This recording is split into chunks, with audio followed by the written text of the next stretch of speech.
I didn't love the book, and I particularly didn't want to read on. Every chapter was perfect. Yep, correct opinion. Jon Snow in this book is Dullsville. Like, absolute snoozeville. Who cares? This is going to be abysmal. This is going to be the brutal one. 2.75. Oh!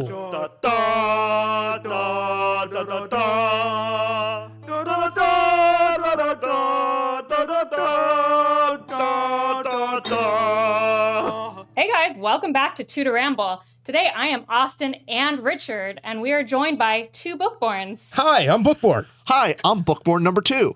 And this is a monumental episode where we're talking about Game of Thrones. Spoiler free at first, I guess, if people haven't read Game of Thrones. But with Bookborn, thank you for coming on. We just did a collab with you where we were talking Red Rising versus Game of Thrones. And now we get to just dive deep into Game of Thrones. I'm excited. I'm ready for it. I've forgiven Richard, and I'm ready to move on and be friends. Well, you're about to hate me all over again, and you're going to have to forgive me all over again.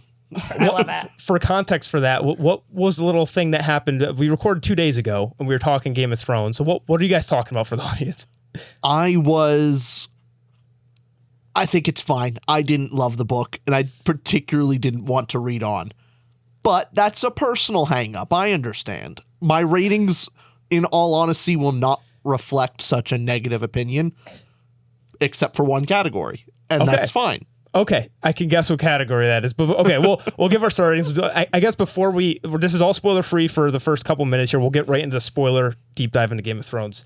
What context can we provide that people probably already don't know about Game of Thrones, other than people know this in the zeitgeist?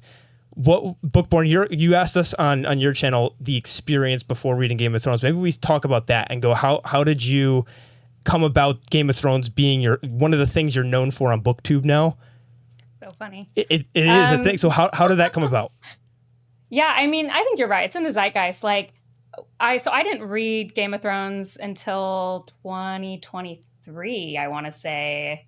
So it was 2 years ago now, almost 2 years ago in August. And but I knew a lot about Game of Thrones. Like, I knew winter is coming. I knew the Iron Throne. Like, I knew imagery because and I knew like Daenerys, Mother of Dragons. Like, everyone was that for Halloween one year, you know. Yeah. So like, I don't know if you guys remember that year. You might have been too young. I always show my age whenever we chat, but I was in college when that was happening, and everybody was Dany. Back in the 90s, wow. Man. No. Then the show wasn't released in the 90s. No, from the book. I was just calling you old as all as that was what it was. That was the only. I'm so old, I didn't get the joke. And also, how old was it? We're going like, oh yeah, all the way back to 1990. Those I'm olden from the times. 1900s. Oh, yeah. And we're also 1900s, so we'll take that badge barely. It's not so bad. But so your experience was you knew the general stuff, but you didn't know like what the actual spoilers were. You had nothing. No, I had nothing. And I didn't watch the show because I knew it was going to be too violent for me. I'm a huge baby on graphic violence, like huge. I think people underestimate it. I have stopped watching so many shows because I just can't handle gore. So I knew I was going to watch it. And I'm just really sensitive to sexual violence. So I didn't really want to read the books. So I didn't read it until a good friend convinced me I would like it. And I read it as a surprise back in August and just obviously fell in so much love. And people liked my reviews. I'm not sure why. Like I'm 20 years late, but they said it was rare to have a book reader who hadn't seen the show yet. Oh, so yeah. I think that was my niche. It was another like fresh set of eyes where you don't often.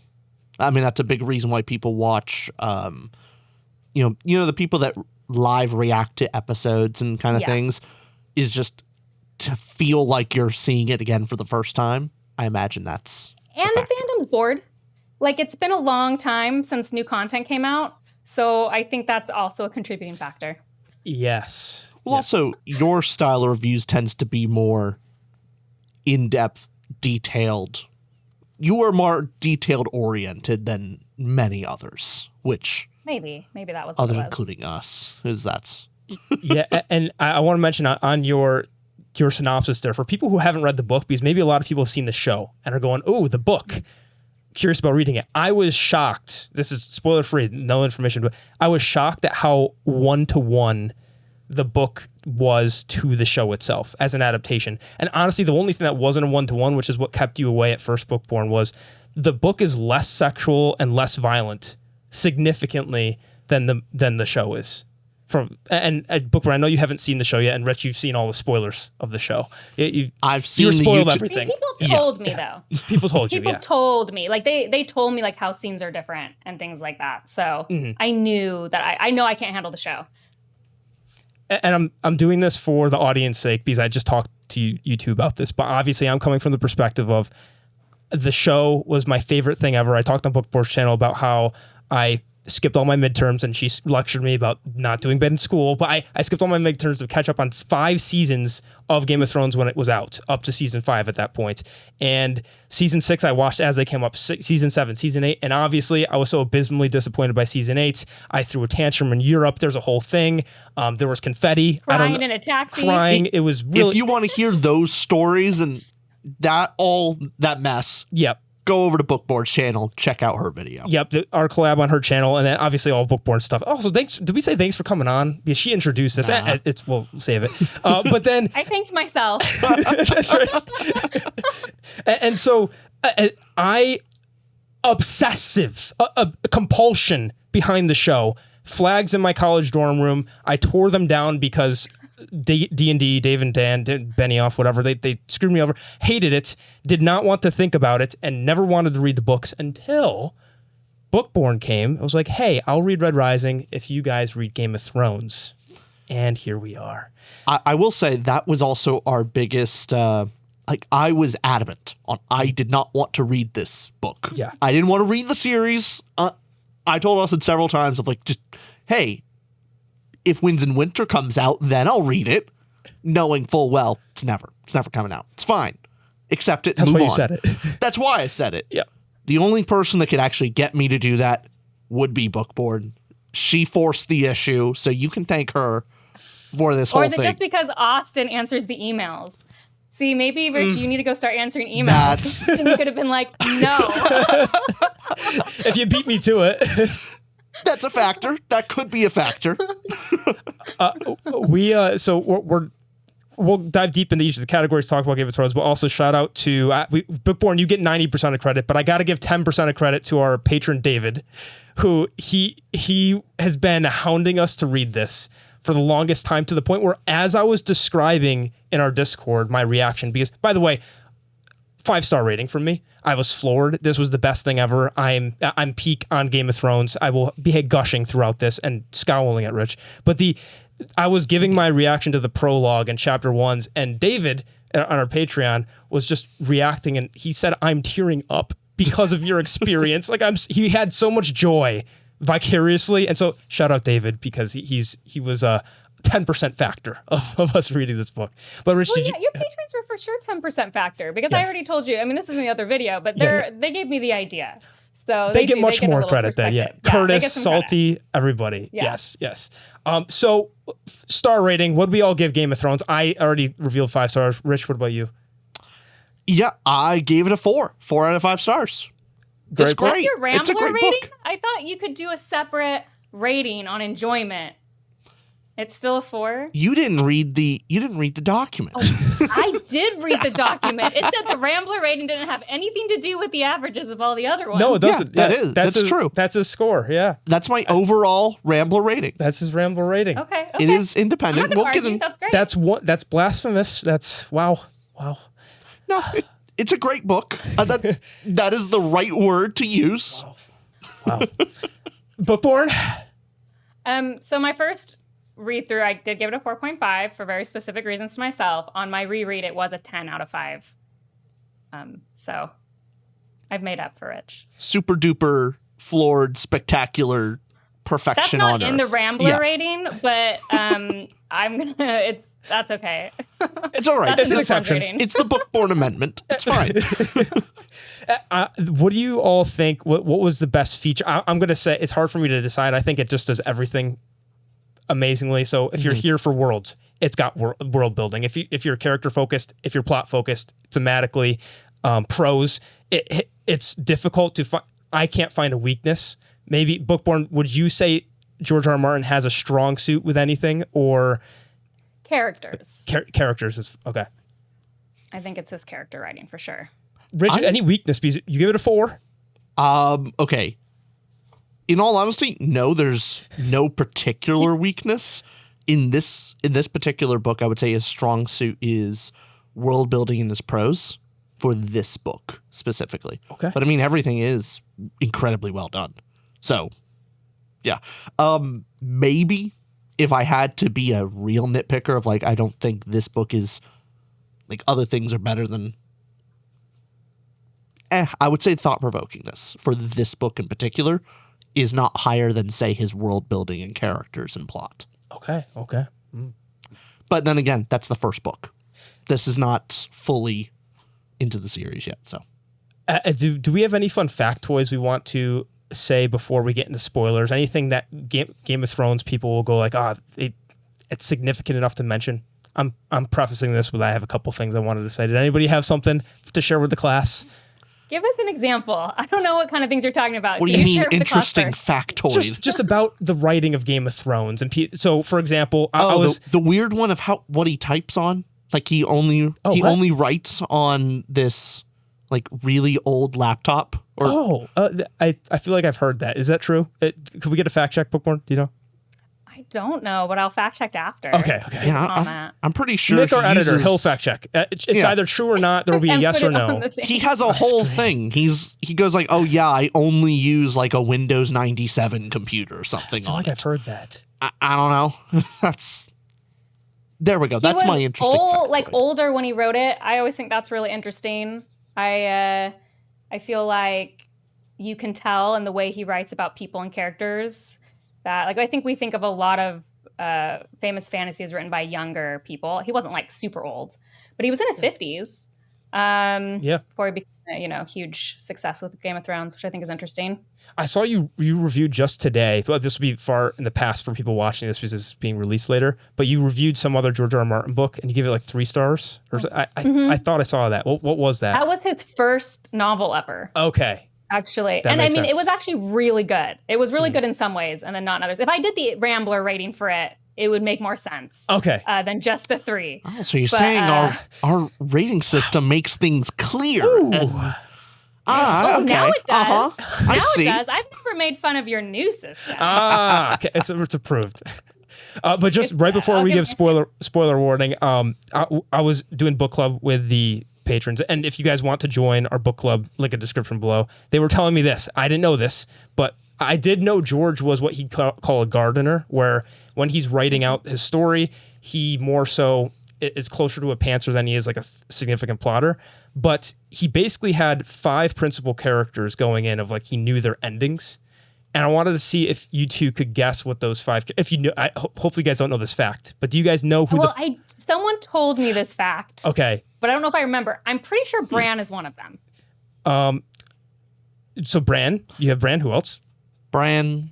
I don't know. Jon Snow. Yeah. Jon Snow. Does Ned count? Give me your guys' list because I'm gonna make sure I have this right. You're not gonna approve me? You're not gonna approve him as I go? No. I'm gonna need your total 5. Okay. Oh, I hate this. Okay. Bookborn, let's do it together. Let's figure out a list. So we got Bran, Jon Snow. I would say Daenerys Targaryen. Bran, Jon Snow, Daenerys. That's your 3. Bran, Jon Snow, Daenerys. I mean, but it's just like how far into the books are we talking? We're talking like this book. Like who do you have the plan for? For the plan for the whole series? Yeah. You know what? I think Curtis gave me this fact. He wasn't specific, so blame the patrons. Okay, but do you see, like, I'll put it this is very vague. Yes. There are characters who die. Does that count as an ending? Because I do think there's probably some characters he knew when they were going to die. We're talking series long. Okay. Yeah. That's what I needed to know. So here, I'll give you guys Bran, Jon Snow, and Dany were 3 of them. Who are the other 2? Okay. Who are the other 2? Okay. I'm not sure it was Tyrion. I don't think it was. My guess is Cersei. That's who I guessed too. Cersei Lannister. It is not Cersei. To help, it was Tyrion. number Oh, 4. it was Okay. Tyrion. Yes, and the 5th one shocked me the most, but makes a lot of sense. So it is. Wait, hold on. Yeah, Don't I'm not tell going to us the say fifth it, one. but just it was Bran, Dany, Jon Snow, Tyrion, and then this fifth character. Hodor. I should not my say. final answer. I should also say main characters. Arya? Correct. There we go. Yeah. Arya, for sure. Yeah. Yep. I mean, Why weren't we thinking of any of their Stark children? to be Yes. fair, with the amount of characters in Game of Thrones, like people could be confused of like, oh, it's this mass wide story. Like, Yeah. But at the end of the day, the main characters, our protagonists, our heroes, is the Stark family. Like they're kind of our avatar. Yeah, Right? I mean- want to start getting the spoilers for that? Sure. Okay, let's I give. don't think that's a no, spoiler. No, just a transition really. because we Sure. gave our ratings. We're ready to go. Spoiler warning: if you don't want spoilers for Game of Thrones, if not, this is your time to leave. All right, here we go. Wow, we've never done this with Bookborn. This is such a big moment for us because she helped change our rating system. Emotional impact out of 5 stars. What did everybody give it? What did you give it, Bookborn? 5. 5 for me as well. Yeah. This is gonna be abysmal. This is going to be the brutal one. 2.75. Oh, You know what? Yeah, It's not disappointing, though. It's No. below average. It's not disappointing. So, She read the document. You're right. It was below average, but I couldn't say disappointing. I wouldn't be able to say that, but it was just incredibly easy for me to put down, and oftentimes it was kind of a chore for me to pick up and continue. yours was significantly affected by knowing where the story went, and you knew every spoiler. Yeah, not just, oh, I know when characters die for context, because I've told these two before already, but for audience sake, I know I've never watched the show, so I wasn't able to really connect with these characters the same way Austin has going before, where he loved the show. I've never watched the show, but I've seen YouTube clips. I've talked with people about it. I've read things on Reddit before. I've read reviews. I've read theory, breakdown, details, all the stuff. I know all of it. I know all the spoilers from books, TV show in some way. I may have forgotten a lot of them, but I know it. So me going into this book, a lot of this felt like going through the motions. I wasn't connected to any particular character right off the gate, like you were especially, but I also had no thrill. There was no, ooh, what's going to happen? Or, ooh, that was a shocking twist. Or, oh, I want like some mystery. There's no mystery. There's no thrill. So Well, that's something we should talk about. That's my problem. I completely understand that is, I walked into this book in the worst possible way. That does. well, you know what, Rich, though? Sorry. No, go ahead. I've given this a lot of thought since we last talked, Oh. which was a month ago for viewers, but 2 days ago for us. And I've thought a lot. And I'm like, I've done this before where I call it collecting a fandom, which is when you've read a lot about something that you've never experienced. Like I did this with Supernatural. I have never seen Supernatural, but I could tell you like everything about it. I don't know why. I just read a lot. Mm. And I think one of the problems with it is you are influenced by how the fandom talks about those things. Because the only way you're experiencing it is really through fandom reaction. So it's not that you just knew the plot beats, you knew how fans reacted to them. And I feel like that is a key component. Like it's not just, oh, the events were spoiled.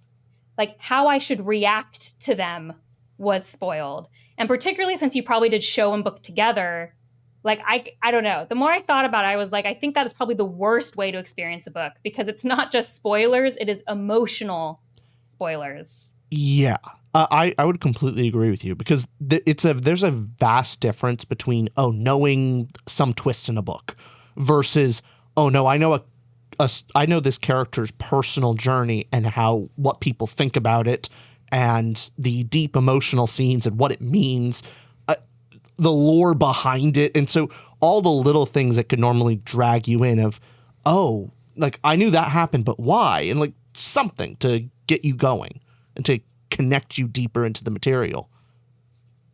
I don't have that. Yeah, because I had spoilers. Now that we're talking spoilers, like I knew the Lannisters were incestuous. Like that was so famous. Mm-hmm. I knew Dany was going to go into a fire and come out with dragons. Like for some reason, I knew that scene. I knew some things and it didn't affect how I felt, but I didn't know the emotional side of it. Just the fact, you know? Got it. Yeah, and all the little details, the world building, the significance behind all these tiny events, which I imagine is really fun to read on a reread of once you've gone through it, the mystery has been unveiled, and that's always the fun with that is the reason to reread a book is go back and go, oh, it was from the start. I didn't catch this. That's so much fun because you remember back to when you first read it and go, aha. But if you don't have that, it's not as fun. But anyway, that's enough about me of like my disappointment, and I completely understand that it's not George's fault. Not that is disappointment. me. You're below averageness. Thank you for the correction. Come on. Be careful. Yeah, My below average emotional reaction to the book. However, that is it. That is my lowest score by far through the rest of this book. Other than that, you'll be hearing my praises for the most part, except for one tiny like world building / plot thing that is just, it annoys me, and I don't think it's very good, but it's fine. Okay, well, we'll talk about that. It's a nitpick. But I guess with the emotion section, where like what's it going for? You're talking about the political mystery, the thrill, the plot twists, something that's we have to talk about for emotions, like Ned Stark's death, Eddard Stark dying, and I obviously knew that going in. You knew that going in. You did not. You had an experience. You explained to us on your show. If you want to give a quick context for that of how did you experience that? I didn't think it was happening. Death? Yeah. Oh, that's my quick story. I didn't think it was happening. Mm-hmm. Someone had to confirm to me that, what do you mean you didn't know Ned Stark died? Because I didn't think it was possible he was dying. That was mostly, it was an intense emotional reaction. and to the point too, where it's for somebody who knew all the spoilers as well of, we talked about this too, and we do this in previous episodes of the perfect plot twist needs two things for me. I think you'd co-sign this. Yep. But one, the plot twist actually makes sense as logical. So it's not like, oh, things were happening, then all of a sudden an airplane showed up in Middle Earth. Like it obviously has to make logical sense. But then two, the twist the story after that twist is more interesting than if that twist had not happened. And those two things, like for the Ned Stark twist. Oh, and third thing is like, was it foreshadowed and built up well? It comes to the logic portion. But for Ned Stark's death, like, is that a textbook definition for you too? For you, Bookborn, was that for how it was both set up and being able to reread that and just get excited every time? Like, why? How did it work so well? Why did it change like fantasy? Because without that, Game of Thrones isn't Game of Thrones. No, I mean, rereading is wild because when I reread it, I laughed so hard with my followers. I was like, it tells me like 8 times Ned is gonna die. He's just like so forward with it the whole time. Like, oh, they keep finding all these portents. Like, he's gonna die, he's gonna die, he's gonna die. And then still everyone's like, oh my gosh, Ned died. I think the first reason's obvious. Mm-hmm. There's not a lot previous to Game of Thrones. There was not a lot of things gutsy enough to kill a main character that early on. In just such a sudden and unexpected way. I feel like we're getting used to it because people do it because of Game of Thrones. The issue is that people haven't followed through on what George does, which, like you said, Ned's death affects everything. Like, it is honestly like, people have jokingly said that Game of Thrones is kind of like a prequel to the rest of the series because it's before Ned's death and after Ned's death, and everything that happens is like a huge, like, you can point back to Joffrey killing Ned. Yep. And I think a lot of times now I read stuff that they try to do that, but they don't commit. So like, they do that shocking thing. They have the character death, but then life moves on. And I think that's what doesn't make it cheap in a Game of Thrones. Yes. Yeah, and that's a good point too, because main character Ned Stark had, I looked this up before, like 15 chapters in here. So he had most of the point of view chapters, which is maybe why you also get that innate reaction of, oh, that's the main character of the story. That's the father of the Stark family, who are all the heroes. Of course he's going to live. And I think I watched a George R. R. Martin interview where he was saying he loved Tolkien, loved Lord of the Rings, and was like, when Gandalf came back, George was like, oh, I kind of, like, him dying was more exciting. Like, that was him coming back. I was like, all right, I guess Gandalf's back. And him, not that it was directly because of Gandalf came back, but that was one of the inspirations where he's like, what about fantasy story where main character dies you don't expect? And then he, I guess, create the, would you even consider this grimdark? as a, would you consider it that kind of subgenre in fantasy with both of you? What do you get? It Game is of Thrones? considered grimdark. It is I think. It is Considered- considered Yeah. grimdark. I would, yeah, probably. Probably, yeah. It's definitely considered grimdark. I do think because of the show's reputation, I've said this on Main a lot. I think its reputation's overstated. I don't think it's as grim as people say. Like grim things are happening, but a lot of the overall thematic elements, in my opinion, are actually very hopeful later in the series, which we're not talking about. Yeah. But I mean, I think I could say the thing I can say that's not a spoiler since we know Ned's dead. I think a lot of people's reaction to Ned's honor later in the series is a hopeful thing. Like how Ned was a pretty good person and how people still look to that is more hopeful than a lot of grimdark series. It's definitely way less grim than Abercrombie books. For sure. Very much so. Sure. So and with I guess big moments before, because we can go into thought-provoking themes, but big moments on emotion for me, the King of the North scene, Tyrion's capture, Syrio Forel for something he just slapped. He was just, I love the scene where Syrio Forel, even in the book, I think was done even better than the show. I was just reimagining some of these scenes in my head because I can't get the actor or actress's name, their faces out of my head. But was there a particular scene for you besides the famous Ned Stark that you went like, oh, had an outward reaction of, oh my God, you're crying, you're cheering, something happened during the book? I mean, there's so many. I do think like the famous Catelyn John scene, more for when Robb comes in. I actually did tear up the first time I read when Robb was like, I still need you, Mom. And like she's in there with Bran. I love that scene. I also underrated is just everything going on with the Tullys. Like when Catelyn shows up with Tyrion and her sister is insane, like nursing her 6-year-old and like just like crazy. Yeah. That whole time I could not get over all of those scenes. I was like, what is happening? I love it. With how what is the child's name? Robin. Robin. Yeah. Well, Robin's the nickname, right? I think no, it's Robin. I thought. Robin? No. Isn't it Robert? I thought it was and then Robin. the nickname's Robin? It could be. Well, Oh no. the child. I'll The fact child check, you on talk. the child on Oh, how yeah. obnoxious that child is so. The worst. You look at that and you go, this kid, this Stark related kid is just as bad as like Joffrey. Yeah. In a very similar way. I think that was kind of nice to be able to see of like Joffrey's like not uniquely awful in the book. That's plenty. It is Robert. It is Robert Robert. Arryn, known as Sweet Robin. Sweet Robin. Okay. Got it. Yeah. Yeah, that was a lot of fun for me, as I liked just hating some of these characters. Like even knowing everything, like I'm enjoying going into these characters going like, man, these characters suck. Oh, I hope they get their comeuppance. One thing I did know before going in was Joffrey. I knew everyone hated Joffrey. Like you Okay. couldn't escape that everyone hated Joffrey. I was shocked because I knew this already. I was like, oh, he's going to be the worst. Oh, I just hated him so much.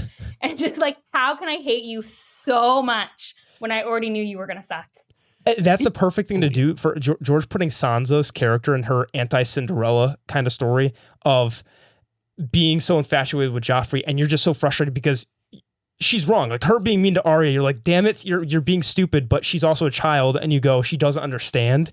So it's that she's seeing Joffrey in the world with these rose-colored glasses, and it's seeing that makes it even more infuriating because you're going, no, your sister, your dad, like love them, and then it makes the Joffrey stuff even worse because you have a point of view character who's feeding in, going like, look how beautiful Joffrey is. And even Sansa's point of view says things that I still remember the scene where she was talking about like Beric Dondarrion, of him being 22 years old and how that was way too old. I was like, Sansa, like she makes all these sly comments that I don't hate Sansa. But you understand Sansa, and it's just, sorry to emphasize that point, but She's like 11. Yeah, give her a break. Exactly. You have to give her a break, but it's like it pushes Joffrey into like more hateable territory because it's like she's Actually, is she 9? How old is Sansa in the first book? probably 11. I think you're right with 11 sounds right. Because they age her up in the show, so it's always really hard to remember. Yeah. Sansa age book 1. Let's see. 11. You got it. Oh, it was 11. If AI is correct. I trust myself. Which, Yeah. You don't know. We don't know. Yes. I think she is 11. Yes. And you had something, Rich? Also, on emotional scenes, I'm with you, Bookborn, on the Catelyn Stark and Jon and Rob Stark and Jon Snow scenes with Catelyn were some of the best for me. Of the emotional pull for me was that scene with Jon Snow and Catelyn at Rob's Crippled Kid. Bran. Help! Bran. Thank you, Yeah. thank you. At Bran's bed was moving, and alongside with Rob taking the lead, trying to fill his father's shoes, and still needing his mother. It was just It was just below average. It was just real below. That was my favorite part. Yeah, no. Everything else was, I could put it down. I'm just saying, like, I liked Catelyn probably the most throughout this. I was most emotionally connected to her character. Oh yeah. Such a For most correct of it. take. Yep.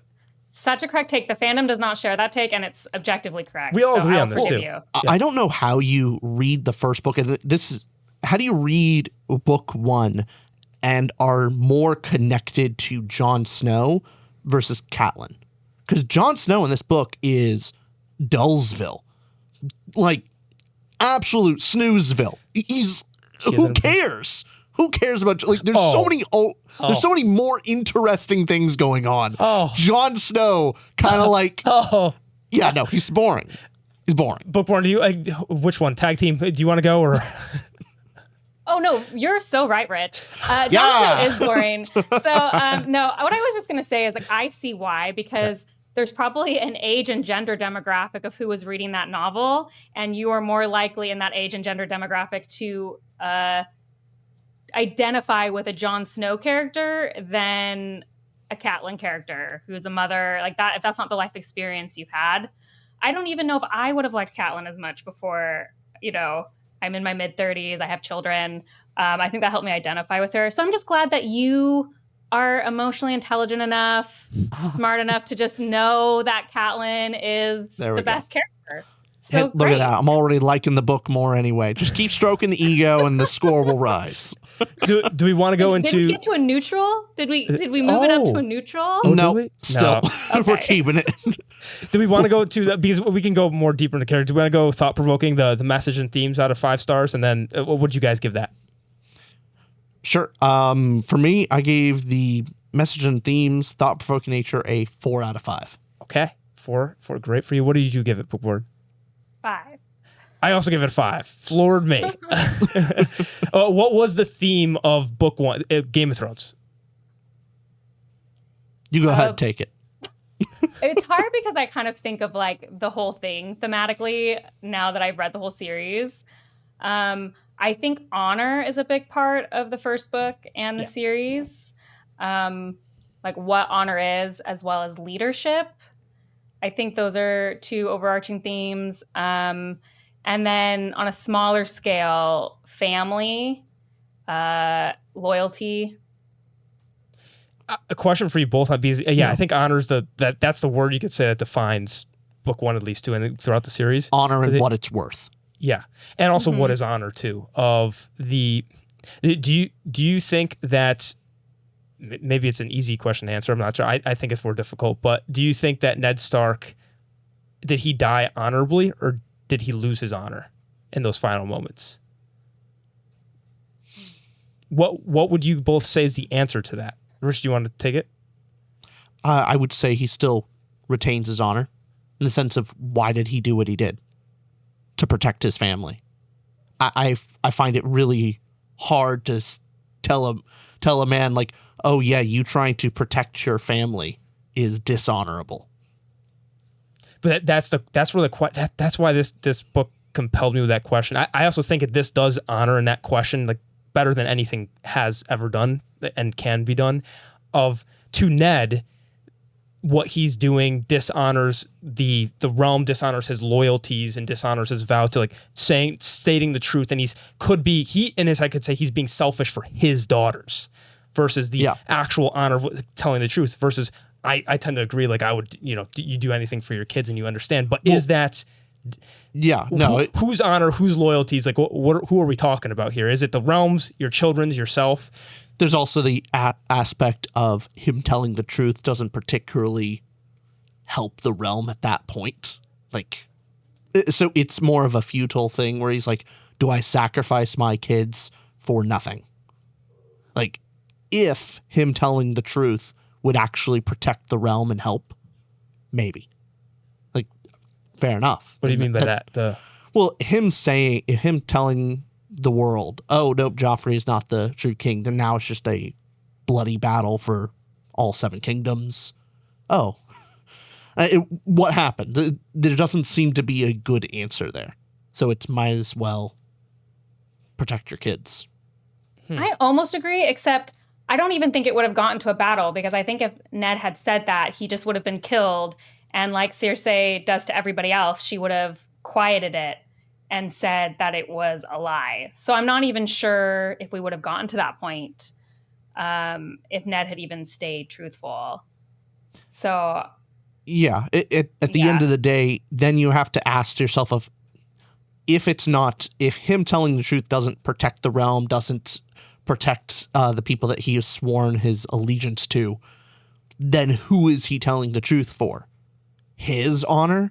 His reputation as being a very truthful man?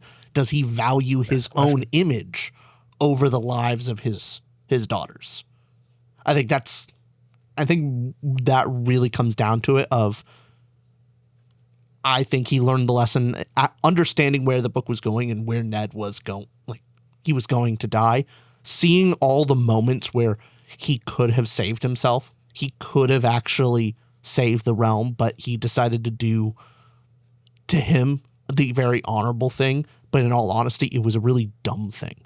He did very dumb things frequently, especially like him telling Cersei his plan to, I'm going to stop you and I'm going to tell the world the whole truth unless you run away. It's like, that's dumb. You could have just kept your mouth shut and given her that option afterward. You could have told the truth and then like given her an option to leave.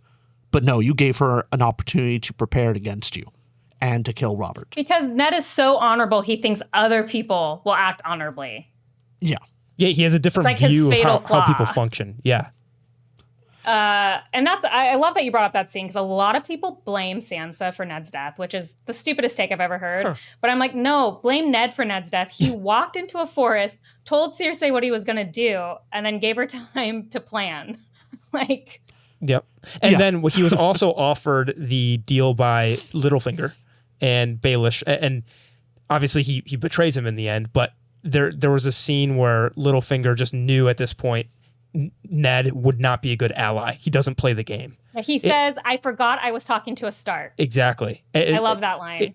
It's an awesome line, because he just goes, Littlefinger might have actually been on their side at a certain point, but he just realized, to play this political game, he's a mischievous person and is always conning and has hidden agendas. So the fact that Ned wouldn't be a good ally, the Lannisters at the very least play the game.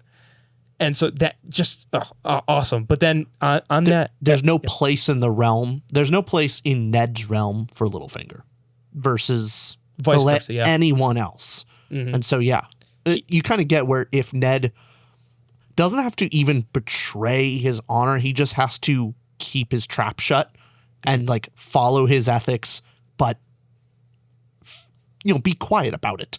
Be quiet and actually do the right thing and not keep telling your plan to everyone and be so bullheaded.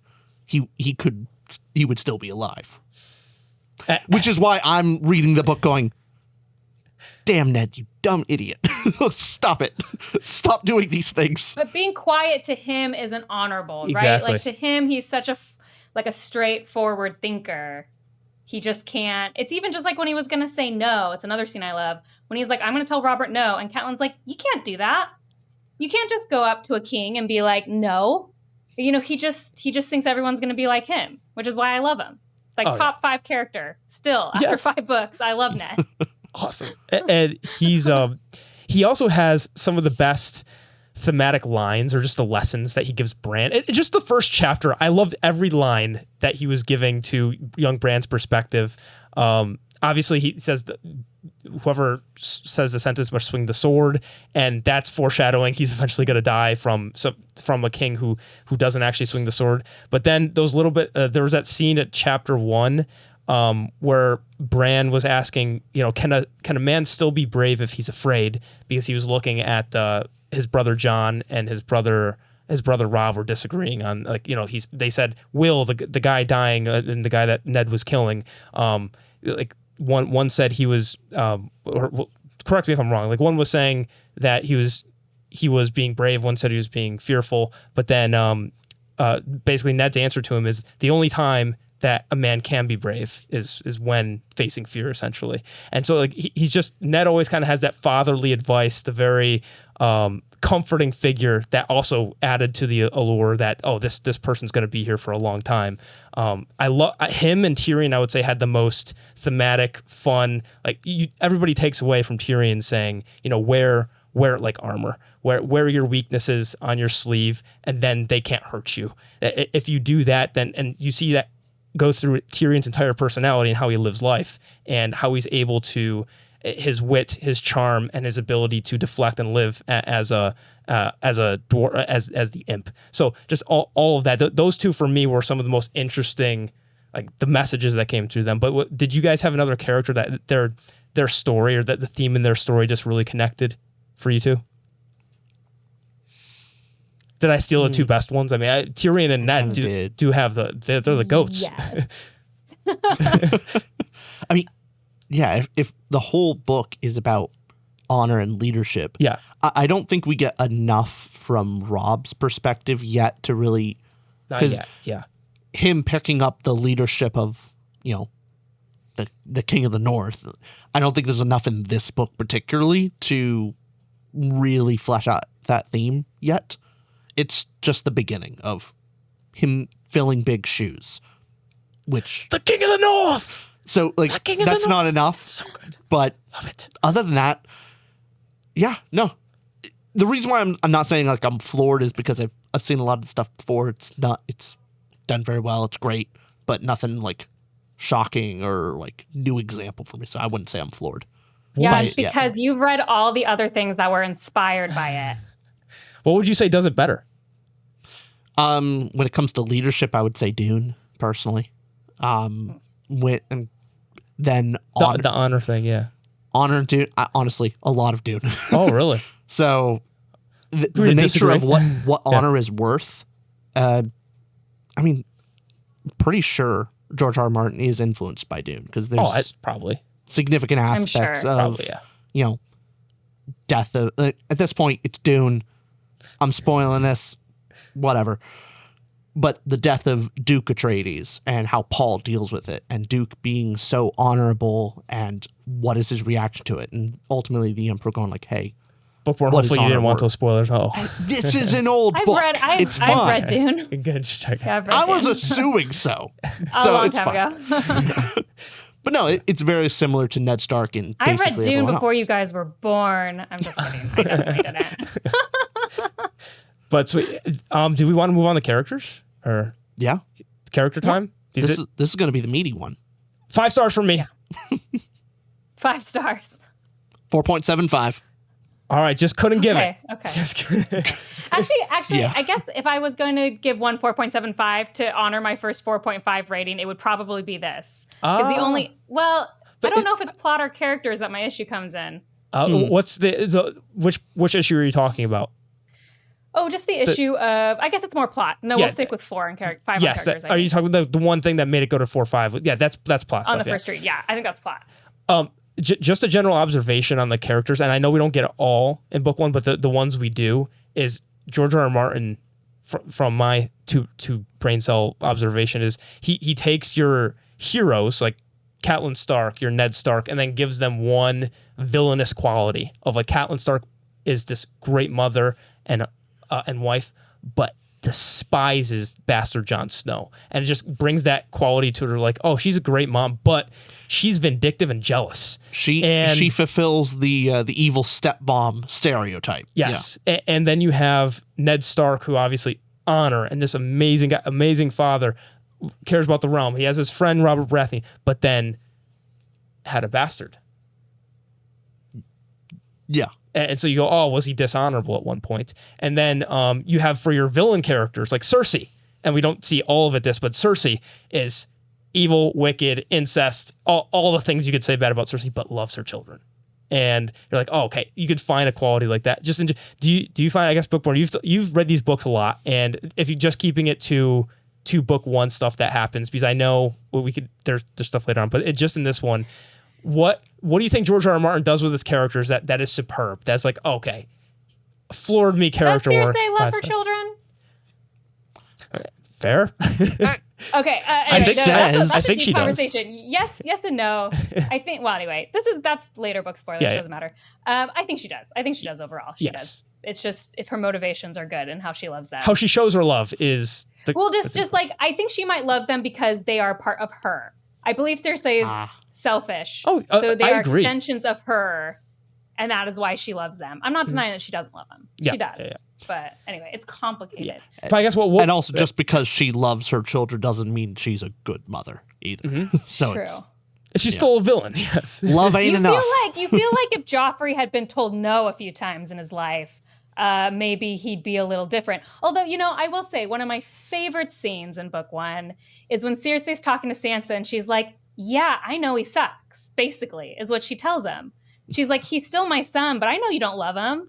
Like, don't lie to me. And I was like, that is such a real moment. She's like, yeah, he kind of like, I mean, she clearly is obsessed with Joffrey, but I think she recognizes. Yeah, she's not oblivious. Yeah. Not oblivious to the and complete she doesn't cruelty. defend Joffrey's decision to kill Ned. It's another one of my favorite moments, actually. I think Cersei is such a well-done character because she never quite gets to comically evil. Like, she could so easily with another writer, but like when Joffrey kills Ned, she's like, this was a huge mistake. Like, what are you talking about? I was never going to kill Ned Stark. Mm-hmm. And you're just like, oh, okay.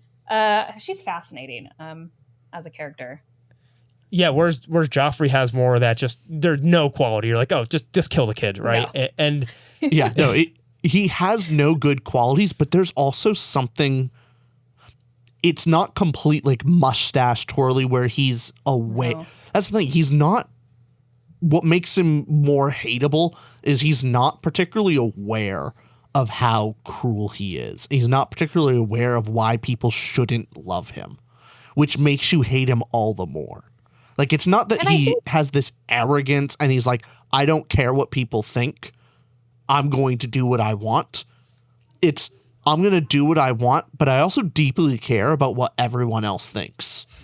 And there's something so hateable about that where you can almost admire in a not complete way, but someone who does. Maybe that's something of Khal Drogo. Drogo is not Khal Drogo. Khal Drogo is not good character, not good person, but there is something more. Admirable's the wrong word, but the reason why people. The reason why people, the gravitas, like the reason why people like reading about him is even though he does all these terrible things, he doesn't care what anyone else thinks. He goes for his ambitions, and there's something strong about him. Versus Joffrey has no strong characteristics at all. Like, he's weak in every conceivable way of the word. He's weak, and that's just detestable. Yeah, and I think Joffrey, I think all of his characters, the reason they're so good is that there is a realism to them. Like, Joffrey is evil in a way that you see in life. You have seen the person who has the littlest power go to their head.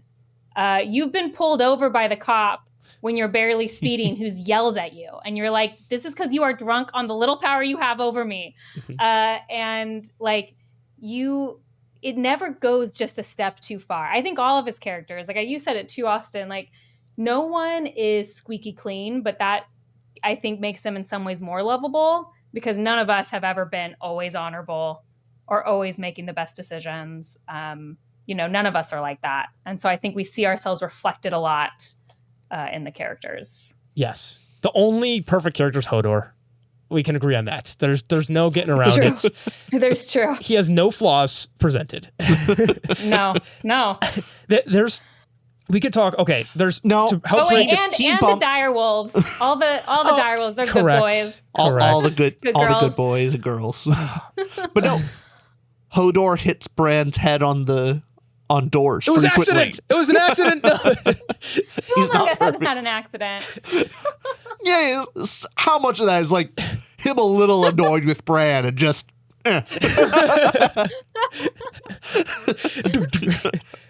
So we obviously have way too many characters to cover. There's the Starks, Baratheons, Targaryens, Lannisters, the Eyrie with what's their last name? Arn. Oh my god, how do you say their last names? Arn. Wait, John Aryan? and Lysa. How do you say their last names? Aryan? Aryan? Yeah. Okay, first of all, like, let's take a step back. You should never ask me for a Okay. pronunciation Oh, guide.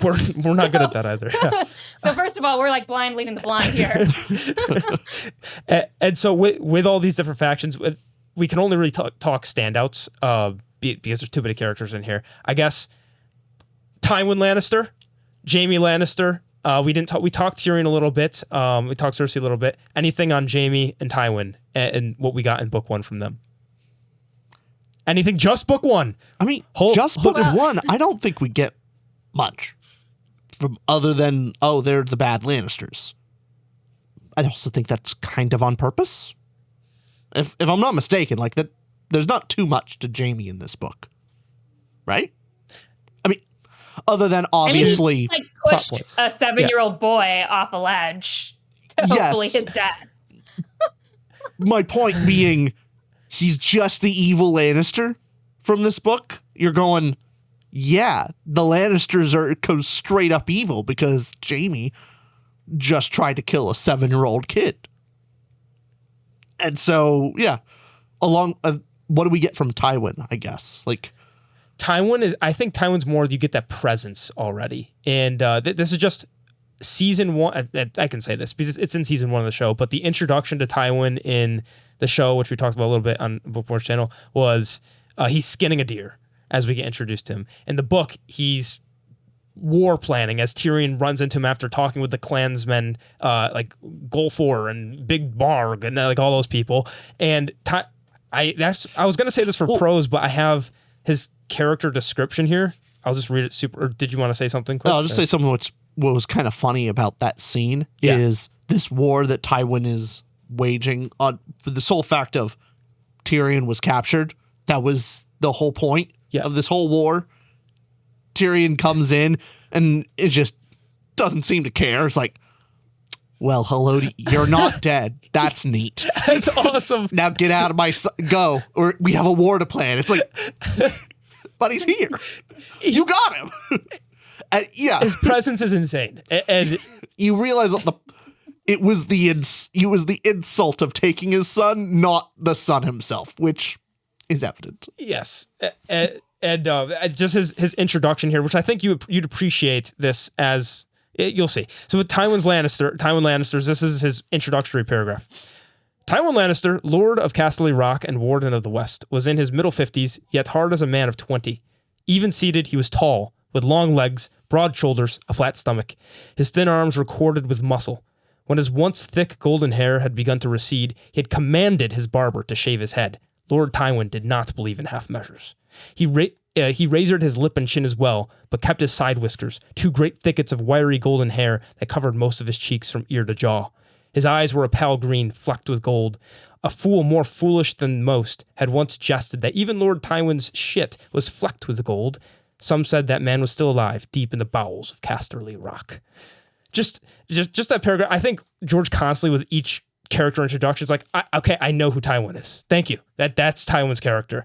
Bookborn, for you, I don't know if again, just sticking to book 1 for characters like this. Do you ever? I guess how George R. R. Martin's his characterization. How would you put it? Do you want to talk Tywin or go off the ramparts and somebody else? Well, I was gonna say, like, when you started reading that, even though I've only read it twice, I filled in the part about him shaving his head. Yeah. It really sticks out to me. I memorized that part because it was such a perfect, like, I mean, maybe this is prose, but that's how he is with characters, is he says so much in so little. Like, the skill of just, he's not telling you how Tywin is. He is saying, when Tywin's hair receded, he shaved it all off.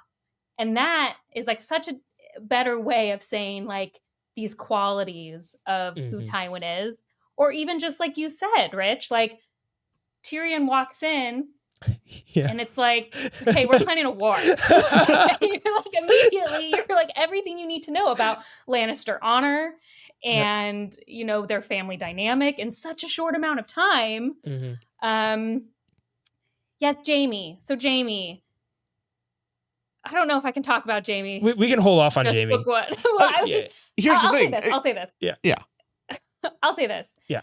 I knew going in people liked Jaime. So I feel like I can say that because I knew it going in. And after book one, I was just like, cool. You guys are bad people.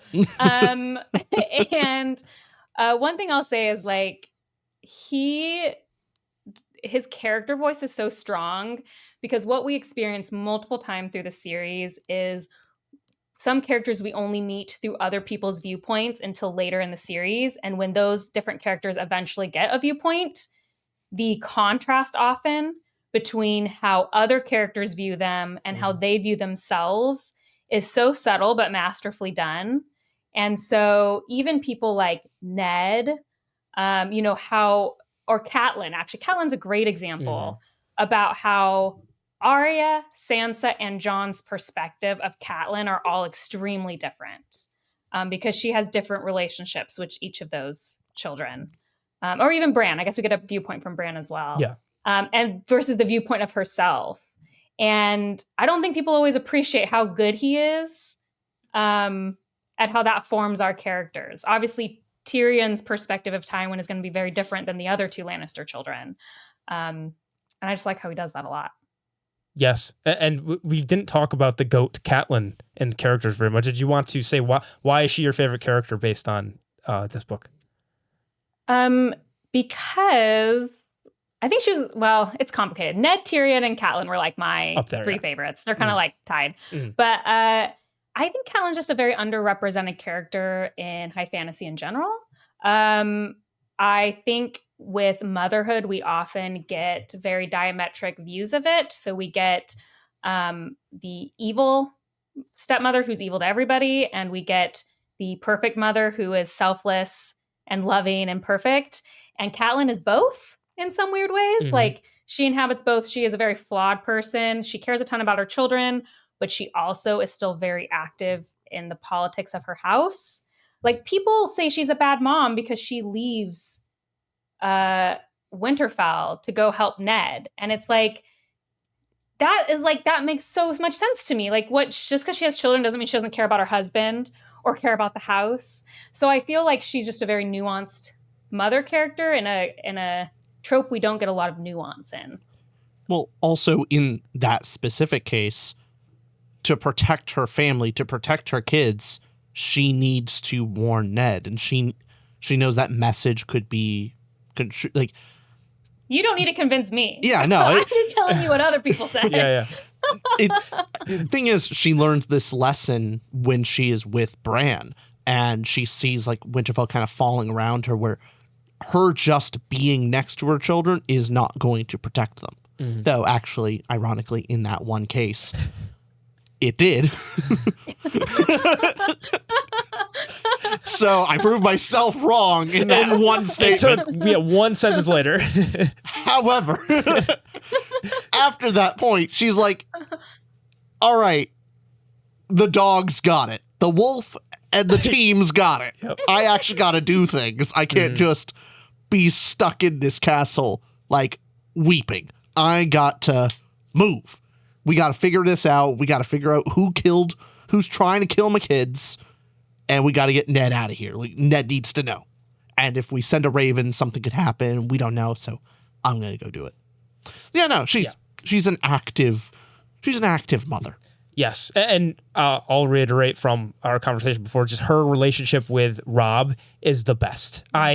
Seeing your child grow older and then go down an inevitable warpath where it showed how truly she cared about her family and her children when her husband dies and she doesn't want to seek vengeance. And she genuinely wants to, he's trying to calm down. There's like that moment where you could see the warpath doesn't go on and she's starting to speak to the crowd, and makes some sense. However, it's too late. The momentum's already there, and she sees Rob, who she has this one thought that just, I love that he included this, where she said she was looking at Rob that he killed his first man ever. She was back in her hometown looking around like, oh, that's where we swang, that's where we did this. But said Rob killed his first man, and then thought like, oh, he must have had his first kiss already too, I guess. But she doesn't know that, but she's just thinking about all those milestones that she's, oh my God, look, life just passed by. He's already now becoming the king of the North. He grew up quick. He grew up that quick. And I missed so much. And that was just like, she's seeing that perspective. It's just so sad to see, but at the same, love that. And that's why for me, Catelyn was, again, I think we have the same three Bookborn. I would say Tyrion, Catelyn, Ned. Those would be my three. Well, it kind of shows her if... In book one. Yes, agreed, in book one. I think Catelyn showed in all of her scenes that if she went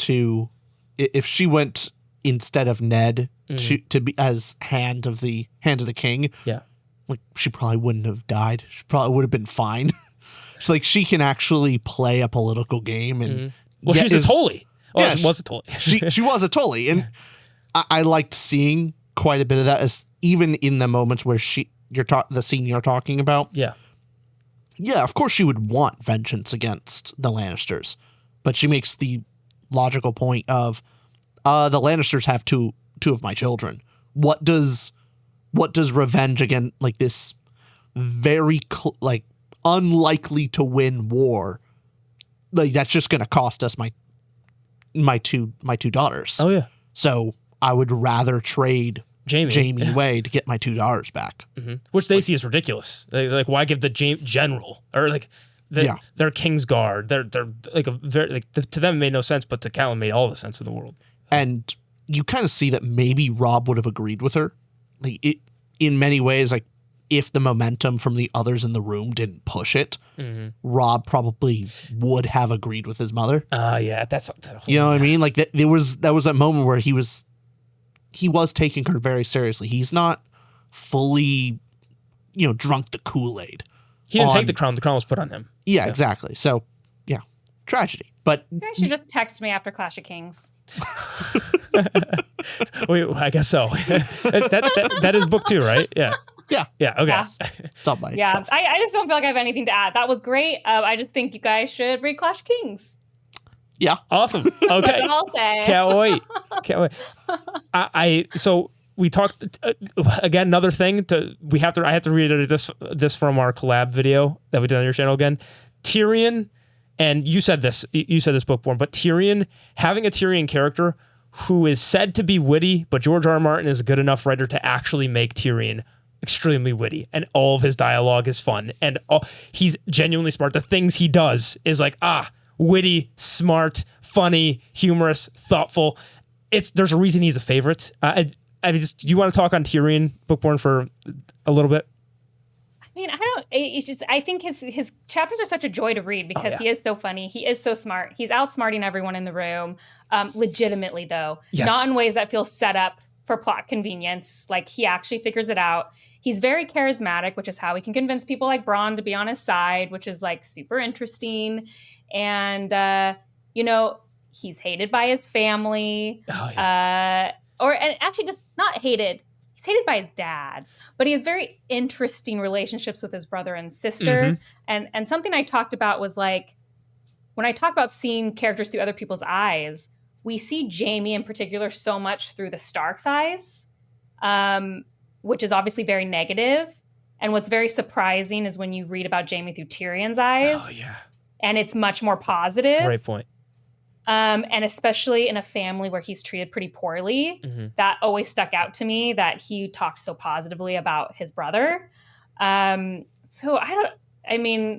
was my favorite viewpoints probably in book 1. It's hard not to be. He's kind of where all the good action is. Fun story too. Winterfell, the Wall, the Eyrie, down to the Tully. He was everywhere. He has the biggest adventure throughout out of all the POVs. He does some funky stuff. You know how many chapters he was in? 9. He had 9 point of view chapters, and he was all over the North, everywhere. It's awesome. And his moment with Jon is great. Like it really endears you to Tyrion. Well, at least to me. Also to Bran. That's the thing is Tyrion is witty, Yes. but also generally pretty kind. He's kind when he can be. He's not He's kind, especially to people he recognizes as underdogs like him. Yes. So to Jon and to Bran, who he recognizes parts of, maybe his struggle, he is very kind to them. Yes. But he also puts on a huge front for a lot of people as well. You know? No, And he has his vices. he has his vices, plenty. but also he has one of the more He's not a great person. no one in this story is except Ned. And even Ned has his bastard child. So yeah. Beyond that, he also has one of the most really shortly given, but really gut punching flashback or Yes, that or moment. one of his stories and telling about his first wife. That whole thing is just that is one of the most tragic tales I heard in this book. You go through a bunch of it, but there's just something so cruel and vindictive. Do you want to remind the readers? Yeah, so Tyrion is I believe he's telling this to Bronn, or I don't know who he's telling the story to. It was to Bronn or his what was her name? Was it to Taisha? Yeah, Wait, it was to that's one of them. not her name. No, that's not her name either. Starts with an S. I think it was Bronn. Wait, I thought. I don't think. Why would he be telling Shay. Bran this story? No, I No, thought it was not Bran. Bronn. Bronn. Oh, yeah. Bronn. Bronn. I don't know why I heard that as Bran in my head. And I was like, why? He's like, Bran, I know you're crippled. Let me tell you a really good story about my sexual escapades. I was like, what are you talking about? Shay. Her name is Shay. Yes, Shay. It is too late. We are filming too late for my brain. Yes. He might have been telling. I don't think he told Shay. I think you're right. It probably was Bronn. It might have been Bronn, yeah. I believe it's this Bronn story. really early on. This is before, I think they were at the camp. They're making a campfire, and Tyrion is going yeah, I'm waiting for the wildlings to actually come get us to be our escort. And so he's telling Bronn this story of he fell in love with this commoner girl. They marry in secret, and basically Tywin finds out and tells Tyrion, actually, this was all a setup from Jaime. This is actually just a common wench that we paid to take your first time, and that she doesn't actually love you. And to prove that, makes basically takes the whole guard retinue and pays her for each of the men in front of Tyrion, and then makes Tyrion go last and pays her double. Just oh God. Just how awful of it. Tells you a lot about Tywin and others. Yeah. Also, Jaime. Not definitely not a good look for Jaime, but definitely worst for Tywin of It's how not a good manipulative. look for Jaime. But even the first time I read the book, I was very curious about that story because of the way that Tyrion still reveres Jaime. Yes. Even after that. I remember Yes. thinking I got to know more about that. But anyway, Right. that's a raffo for other books. So Yes. Big Raphael, Yes. There's a bunch in there, but I thought that was definitely, it was a shortly told story. That was not a long drawn out section, but in the economy of words, it is so impactful for telling you who Tywin and Tyrion are. Yeah. All of these characters feel so real, and I know just a quick brush on Robert Baratheon. Loved his relationship with Ned, how there was push and pull, that how you see this as a shell of the man he once was just so apparent. And you'd want to say, man, who was that Robert Baratheon at the Trident? You actually killed Rhaegar Targaryen. Who are you now? And you just see how Ned had this image of his old friend, and that push and pull where Ned and Robert Baratheon have that scene where Ned stops being the Hand, and Robert is furious at him, but comes to terms before his actual death. And so even their relationship was tumultuous throughout it. You had we think Daenerys, who we didn't talk about much, but anything to say on Dany? Just major character, but then we can move on to plot. Anything I'll talk about her more in the plot section. Okay, then we could do that. So No, she's tragic, sympathetic. Yes. I think that's the most. Like, there's some other little things, but that's the most you get out of her for this book. Last thing I would say is Jon Snow, as much as he's not your favorite character, what I love that they did, I guess this is how much the Ned death impacted everybody in the story, but you see how much genuinely Jon was done. He was going to run away. And it took all of his friends. It took Maester Aemon's story. It took Mormont to all convince him to stay. But you just see that pull of how real that death is. It doesn't get wiped off. And Jon, again, you see his convictions go, no, I want to leave. I just swore this vow. I want to leave. He would have left if it were not for his friends. So it just tells you a lot about his character too. And there's more going forward. But okay, plot section. What did we give plot out of 5 stars? Bookborn. 4.75. That's where you're giving it. Okay. Oh, wow. Mine is a 4.5. 5 stars. Floored me. Wow, all these have been 5 so far. That's shocking. This is the easiest rating to give a book ever. So, do you want to talk? Why 0.25 low? Let's not talk about why you loved it. Let's talk about why it's not flooring you. Yeah, this was just the 0.5 I took off initially, which was my hesitation going into this series was how much I heard it relied on sexual violence, which is just something I personally don't love. And while I don't think the book upheld its reputation from the show, there were a few things like an over-reliance of sexual assault a little bit in the first book, particularly actually in Dany's storyline at the war and everything. It doesn't bother me as much on the reread. Well, let me say, for show-only watchers, like it's important to remember that Dany is 13 in the book. And she's aged up to, I believe, 16 or 18 in the show. She's aged up quite a bit. She's aged up, yeah. A lot.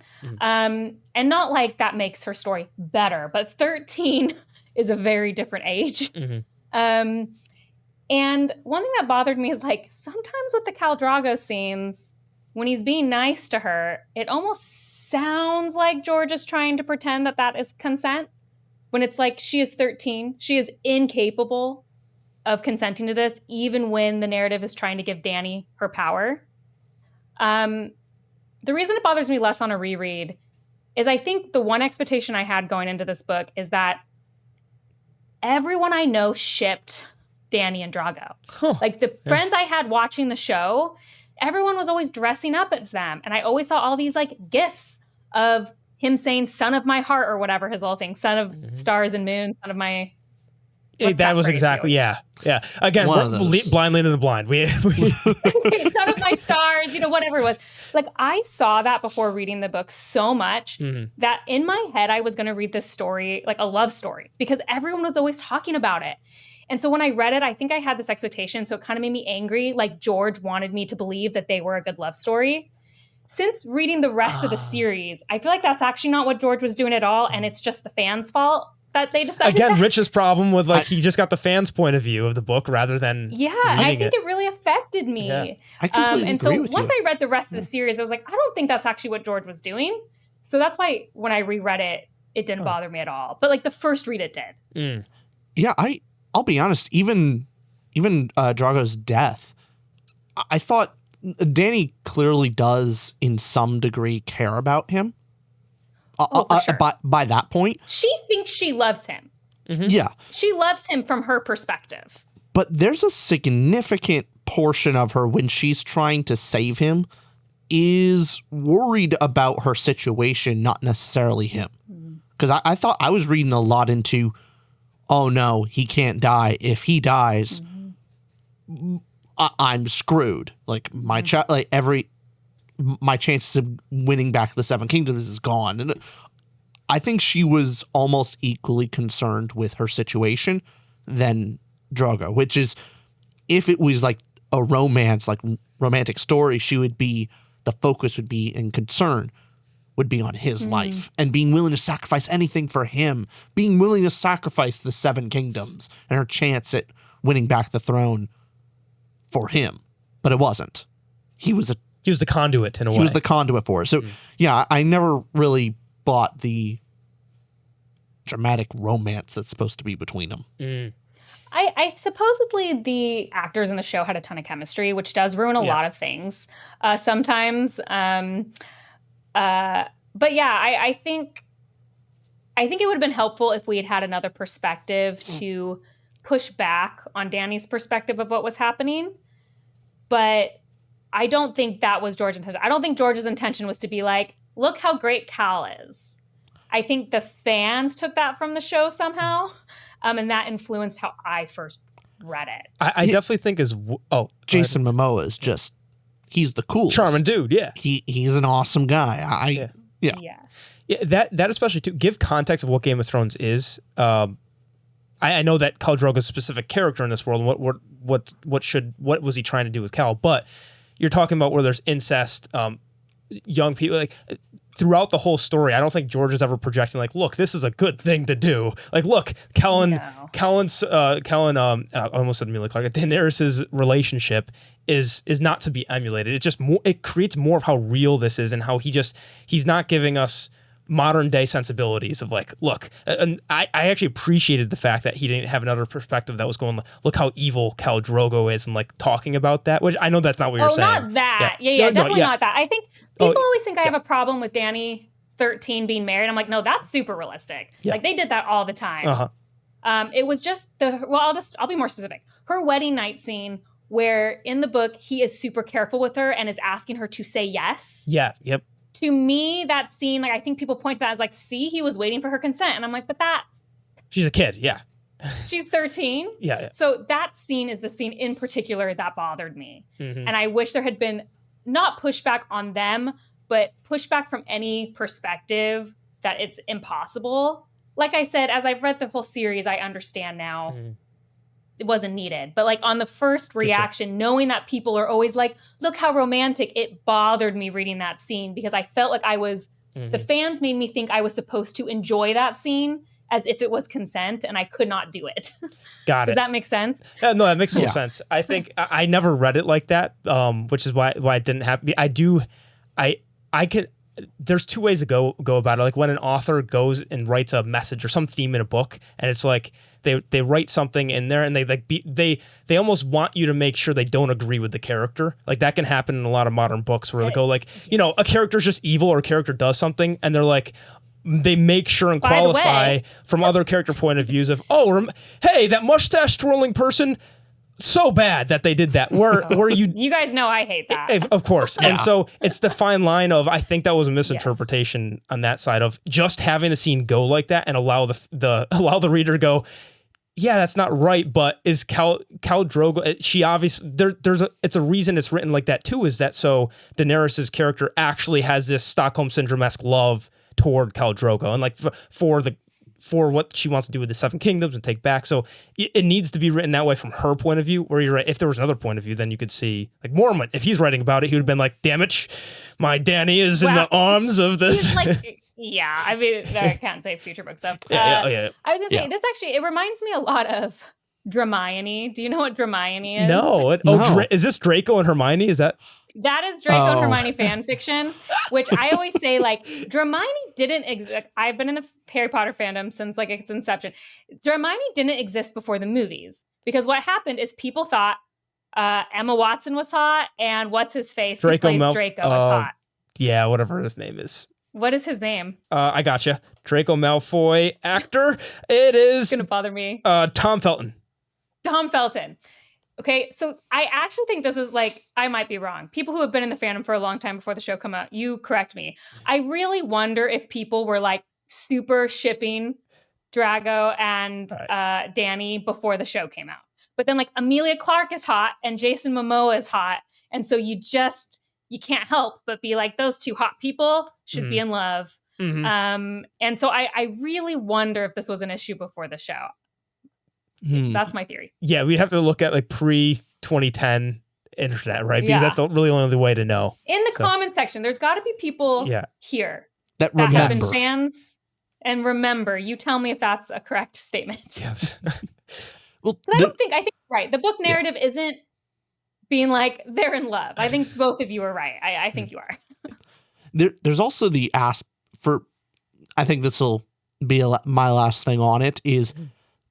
This is more world building, but that plot detail of why Drogo and the what are they called, the Dothraki being how awful they are is important, so you can see, because you always get everything with Westeros of kind of how messed up everything is, but then you go, oh, it can be worse, which I think is good to add layers of depth where like even the people in Westeros aren't that bad and they're pretty awful. So and then you got that's spoilers. Never mind. Okay. Okay.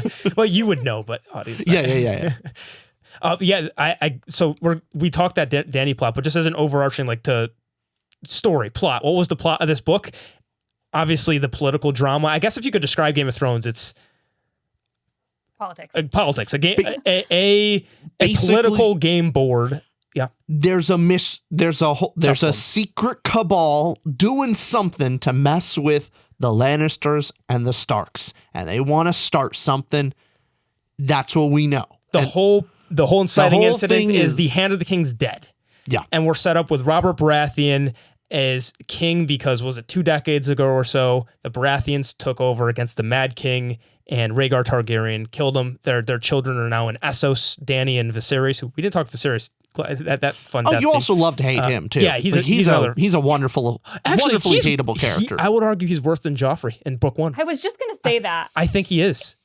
Yeah. In some ways. He just Except sucks. that he gets such a satisfying ending. See, that's the worst part. You're like, I feel terrible when you're kind of like, nice. More. Like, oh, I should not think that. But like, you're gone now. Thank heavens. I don't have to read from you anymore. Perfect. I appreciate it in the book over the movie as well, where I didn't connect it when I watched the show, but reading the book immediately connected, where Viserys' line of "You're going to bring out the dragon, don't awake the dragon," and Dany in her internal monologue and dream sequences, etc., hatching the dragon eggs, which were stone, made so much more sense. And her internal dialogue about she's actually the dragon and has the blood and Targaryen, where for some reason the show I didn't connect that from him saying that line to her using that line to show she was actually the true Targaryen, etc. But I thought that was cool. The book made that clear. Austin, you should read Fire and Blood. Okay. So is that prequel or? That's kind of. It's all the Targaryen history. Cool. That's the big one Super that they did the other show. Is it House of the Dragon on? House of the Dragon is based on like 20 pages of it. That's that one. Oh, I always do it wrong. That's that one right there that I was telling you guys about. Okay. It's really good. You should read it. You would get some more. I'm just saying you get some more. Some of the stuff you've mentioned, you'd get some more info about. Nice. I also know way less about it. That would be fun. Oh. That would be a lot of fun. Nice. I know very little. I know like. You didn't watch the show? I didn't watch the show. I know like some spoiler things, but I don't know the depth. And you guys could read Dunk and Egg. I've heard of him. Yes. Do you have Dunk and Egg spoilers? None. I don't know who Dunk and Egg is. This is how I get you. This is how I get you, Rich. This is how I get a 5. You got to know Dunk and Egg. I don't know what Dunk and Egg is. Wait. Yeah, show us. This is great. Dunk and Egg also being a name in the A Song of Ice and Fire universe is hilarious. Okay. Dunk and Egg is short. Oh, okay. Oh, neat. It's 3 novellas, and it takes place 100 years before the events of the Game of Thrones. Okay, let's do it. I'm you far could just more read it. You don't interested need in to know reading anything else. Let's do it. See, I would rather read that than Clash of Kings right now. You bastard. You, Jon Snow. You suck. That's okay, though. It's great. 2 lovable main characters. Okay. Let's do it. I'm down. Yeah. Well, Okay. we'll read it. Okay. That was my service to the fandom. May. Later. Damn it. For them, that won't be too long because this is coming out how mid-April. short. So, yeah. Did I show you how short it is? That's pretty nice. We're reading it. Come on. It's like 2 days for you guys. Yes. Okay. Okay. Plot stuff with looking at that political drama, but all the characters and plots you get, it's kind of neat that you could explain these kind of plot points and say, oh, I've seen that in many stories, but it packs it all in one and interweaves it into, hey, you got your dragon hatching, political drama, murder mystery, war and battles, the bastard who goes off and might have a hero's journey of sorts, the 3-eyed crow, trippy Paul Atreides stuff, the Cinderella Sansa story, and the girl badass Arya. Like all these archetypes and stories that are interweaving into the whole hodgepodge that is Game of Thrones and the political drama is it's not that one individual story is inventive and unique in a different plot, but that each one does something that every other book, so a Ned Stark character book, an Arya character book, entire books dedicate to that Jon Snow type, to that Arya Stark type. Arya has 5 chapters. Tyrion has 9. Ned has 15. Dany has 10. So each of them have anywhere from 5 to 15 chapters, and that would be a whole dedicated book that goes through their plot points and creates a whole story out of that. Whereas Game of Thrones gives you all of that and more. And I just think that's the genius thing behind Game of Thrones. It gave me everything that you could want in a fantasy story, and then I would use the word perfectly. I don't change a thing in this story. So that's why the plot to me just blew me away. I'll bring up my nitpick that I don't like. Oh yeah. This is time. Yes. I'm ready to argue. Yes. I don't like trial by combat and how it's used. I think it's real dumb. I think it's a real dumb, like, okay, the whole thing when it is witty and creative of Tyrion to, like, he knows well in advance of, hey, I'm going to like ingratiate myself. I'm going to befriend Bronn in some way. I'm going to make sure, like, him asking the question, why is Bronn coming with us? He's a sellsword. Everyone else who did it for honor. Why is Bronn here? He's not getting money from Catelyn because she's a Stark. And so he understands, oh, he's following the coin. He may be able to help me. Then he befriends him by being charming, telling him stories, being funny, and then ultimately just kind of goading the Lysa Yep. into basically trying to get him to have a public trial. Mm-hmm. And then he goes, I demand trial by combat.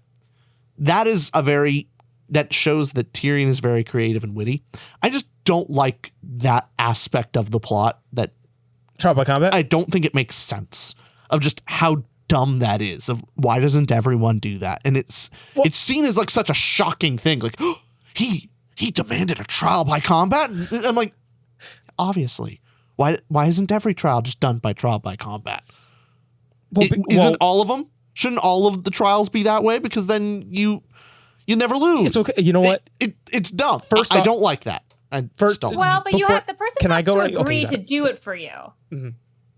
So you wouldn't always win because you would win if you knew you had someone in your pocket that could beat the other person. Which is whoever there was has a more specific money set of and- circumstances. Yeah. Yeah. So that's why, the people with, to me, I'm looking at this of it. If you're one of the big great houses and you have like your awesome fighter, you can do anything to basically anyone, and you'll win. Oh, so you're like the Lannisters. You're just not thinking of the common man. But You're just only thinking of. But also that's the point of like when. Well, also, yeah, if you're the common man and you've done something, there's some trial one of you is wronged, and you just look over and you just see that you actually could beat him in a fight. You're like, trial by combat? Why not? I'll kick his ass. Okay. It's dumb. I don't believe that. I don't think so. Okay, Why doesn't every commoner do this? Like, what? Rich, why doesn't Rich, you're a commoner. You're a commoner. Well, actually, I don't know. What's your fighting history? Are you a fighter? He's a lover. He's a lover deep down. But here's my point. You're Brigands. saying, like, you're confident. Like, you can't always be sure you're going to beat somebody, especially if you're not a fighter. Trial by sword. No, I disagree that everyone would be doing that. Well, fundamentally. Imagine you're a brigand. You're some low life nothing, and the commoner comes out. It's like, this person destroyed my village, and he did all these terrible things, and he's been brought in front of the king for the king's justice. And so this guy looks at the tiny poor peasant and goes, yeah, I demand trial by combat. Oh, can you afford anybody? No, because you're a tiny peasant. Just to stop your rant here, only highborns and lords they get to demand trial by combat? Yes, commoners cannot. All right. Fair enough. Trial by combat Still. was a thing, though. Yeah. In the Middle Ages. Yeah. Sure. I still think it's dumb. Well, first off, the rule of I'm with you. It's a dumb plot I'm thing. with you. No. You had me in the first half. Like, you had me in the first half. but then you lost me in the second round. Oh, okay. Well, First off, the rule of cool, trial by combat's cool. Second off, Sure. like that's the rule of cool. But also, I think for Tyrion's case, like the trial by combat is not I guess if you lost a court case, what's the actual punishment? It's like going to the wall or doing something. The worst punishment for somebody like Tyrion would be going to the wall, essentially. Trial by combat, if you lose that, he's dead. So it's the added factor of when you say trial by combat, if your guy loses, you're executed. You're done. The gods have decided, essentially. So your neck's on the line. That's the stakes of it, is you only pull that when you're out of options. And Tyrion, in this case, was trapped and out of options. So also, it's just cool. Austin brings up an important part, that there is a huge religious factor. Yeah. Where it's like, right, the devout say that God chooses who wins. Yeah. So obviously that's not going to work for the undevout, but the people making the laws who are devout are going to truly believe that that is the case. Yeah. Oh, which one? So. Do we want to go in the world building? Because that's 10 stars. Okay, 10 stars for me. World building, 5 stars. I'll say 5. Because I'm not going to use the Bookborn system. Stars. Yeah. You told me I couldn't do 10 stars. You did it for the overall. What? Am I ruining your system again? It wasn't my intention. I was like, sorry, anything it's else? not you, it's Game of Thrones. Yeah. That's ruining Correct. the system. I mean, you picked my favorite thing. So for anything else for plot, sorry to move us. We go for plot? Or Everything else is really well done, especially me knowing all the spoilers. It's really interesting to see and going like, oh, wow, this is pretty obvious stuff that I imagine I wouldn't have caught if I didn't know. So it's really well laid out. And generally, like, I don't think there's any... The only boring chapters for me was Jon Snow. That was the only time I was like... That's why it's a 4.75? Let me get to something else, please. Whatever it was, that was a 5. It's a 4.5 for you. Yeah. Mhm. Yeah. Also Tyrion, and I didn't like that part, but that's fine. Come on! No, that's BS. It's okay. Did you want any additions to plot before we go world? No, I thought Okay. every chapter was perfect. Yep. Correct opinion. All right. World building, I gave it 5 stars. 5 stars. Floored me. 5 stars. Yep. Yeah, I also gave it 5 stars. Yeah, world building floored me. Yeah, it doesn't really get better. No, No. it does not. This In has this the thing I'm looking for of like different cultures and how the cultures are like, why are they the way they are? Not just, they're medieval with a twist of I don't know, they hide their left hand and call it a safe hand. Why? It's a quirk. Wow. It's a thing. Shots fired. I love that shot. That's good. No, but there's deep reasons for their cultural differences. Except for trial by combat? Except for trial by combat. Well, thing is, you guys explained it pretty well of why it's there. Yeah. It's just dumb. Like You're dumb. The features of Game of Thrones world building, obviously the houses, the history, and knowing the history of the Targaryens and Rhaegar, and getting even that preface of, okay, the story starts, but you already get 20 years of lore to begin. And the best part is all the recent history. That's it's all the there. fun Yeah. stuff of everything of like, you're going, Robert Baratheon. And like, man, not too long ago, this guy clearly was someone else. I loved all your points. Like, he is a shell of a man. Yeah. And hearing all the stuff leading up to that is wonderful. I love the recent history more so than the deep lore of the Targaryens, which is cool, but that's for later. That's later stuff. But I love everything with the last 100 years of Westeros history. Lovely. And Bookborn, did you have something you want to touch in on world? I don't know if in specific. I think you guys covered it. It's a depth to it, and I don't necessarily think it's necessarily unique on its surface. I think it just shows how good of a writer George is, that he can take known things, like with his characters you were saying, Austin, like known tropes, known things, and just write it so well that it is novel and fresh. Because I mean, we're still in medieval Europe, essentially, inspired fantasy. Yeah, and for this, like, both your points there for where the recent history is deep. You also get the backdrop of why culturally sorry, why culturally ingrained religions are there, and the history behind. Okay, there is this continent Westeros, and the reason everyone's called the King of the Andals and First Men. There's that bit of lore we get where first was the first men that came and brushed away the children, the giants, etc., but brushed away the children. And the first men were the people of the North. And that's why the Starks are uniquely, religiously, culturally different than the rest, because when the Andals came and started to attack the first men, they did not get the North were still following the history of the first men, and the Andals were following the seven and their religion from Essos. They came in two waves. It was basically two Bering Straits. There were two waves of people that came to North America, essentially, of going, okay, it was Andals, or first men, then it was Andals, and the first men were here long enough to get ingrained in the culture of the children that were here. And you see the weirwood trees, and so the religion's explained, and you understand the lore and the backdrop there, the houses, the sayings that each house has. I mean, you could go endlessly to BuzzFeed quizzes of, which house are you? So it does your Harry Potter fun. Who are you, kiddos? But also does your Lord of the Rings deep lore history. And it all, what? It's a pretty. It's not for kids, I guess. If you're not Stark, that's pretty bad. Like, you know how if you accidentally get, I'm a Hufflepuff. Like there's only one bad option with Harry Potter. You don't know Harry Potter lore, so I'm going to forgive that. But this whole conversation's wild, and I don't approve the message. But you can keep going. Well, no, the Slytherins, that's the bad. You got a Slytherin, that means you're bad. But all the others, you're quirky. Bookborn, is that true or not true? Tell them the facts. I don't. Not what it means, but that's fine. See, I also don't think that's what it means in the houses either. But that's fine. You can have that opinion. All the other houses are bad. They're if you got, you're the one of these.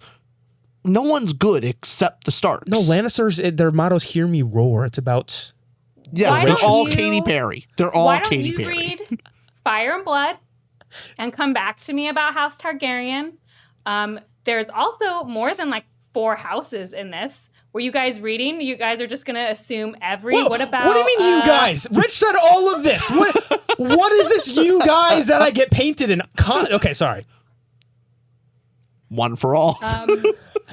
What about the Martells? You're telling me, it's terrible to be the Martells? Yeah, probably. You're telling me it's terrible to be Dorne? You're telling me, I can't be Dorne? There's no one worthy in Dorne? Yep. There's never been a worthy Targaryen? Yep, 100%. Cool. Great. It's so fun. It's great, but it does all. Get my point of does all. Also, the Lannister house has existed for a long time.